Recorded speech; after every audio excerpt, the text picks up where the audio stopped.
Hi guys, పొద్దున్నే లేవగానే పొలం దగ్గరికి అయితే వెళ్తా ఉన్నాం. పొలం దగ్గరికి పొద్దున్నే ఎందుకు వెళ్తారో మీకు తెలిసింటే కామెంట్ అయితే చేయండి. ఇక్కడ అన్న వాళ్ళు చేనులోకి అయితే వచ్చాం. అన్న వాళ్ళు చిన్న చెట్లలో గడ్డి అయితే పీకుతా ఉన్నారు. రాత్రి మా ఊరికల్లా వాన అయితే ఫుల్ జోరు ఉంది గైస్. సో మార్నింగ్ వస్తే చల్లగా ఉంటుంది, మెత్తగా ఉంటుంది అని వచ్చారు. మా తాత అక్కడిని ఇంకా పిలిచాడు, రావయ్యా నువ్వు వాళ్ళకి మాటలు చెప్పిన సార్ కానీ ఇక్కడ పైపులు కోయాలా, పైపులు కోసిండే పైపులతో ఎత్తి పెట్టాలా అని.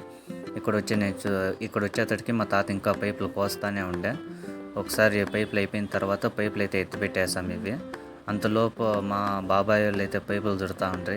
ఇక్కడికి వస్తే మా పిన్నం పైపులు చుడతానే ఉండే. మా బాబాయ్ చూడండి ఎలా తెల్ల జోట వేసుకొని ఎమ్మెల్యే గట్ల కూర్చొని గను మీద మాటలు చెప్తా ఉన్నాడు.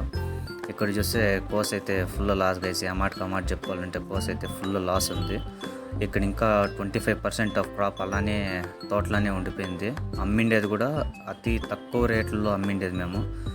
మాకు పెట్టిండే బండవాళం కూడా రాలేదు కోస్లో అయితే. మీ కళ్ళు ఏమని ఇట్లా ఏంటే కామెంట్ అయితే చేయండి. ఇంకా సరేలేని లాస్ట్కి మా పెద్దమ్మ వాళ్ళ పూల తోటలోకి అయితే వచ్చాం. పూలు చూస్తున్నారు కదా, చక్కగా ఉంది. ఫుల్ క్రాప్ అయితే బాగుంది, కానీ రేట్లు అయితే లేవు. ఇక్కడ చూస్తున్నారు కదా, మా అత్త వీడియో తీసుండేది చూసి అక్కడి ఇంకానే తిడతా ఉంది. రారా బట్ట నీ పని చెప్తాను, వీడియో తీసి నన్ను యూట్యూబ్లో పెడతావా అని. సరేలే అత్త, నువ్వే కదా అనింది అనుకొని కదలకుండా అయిపోయింది.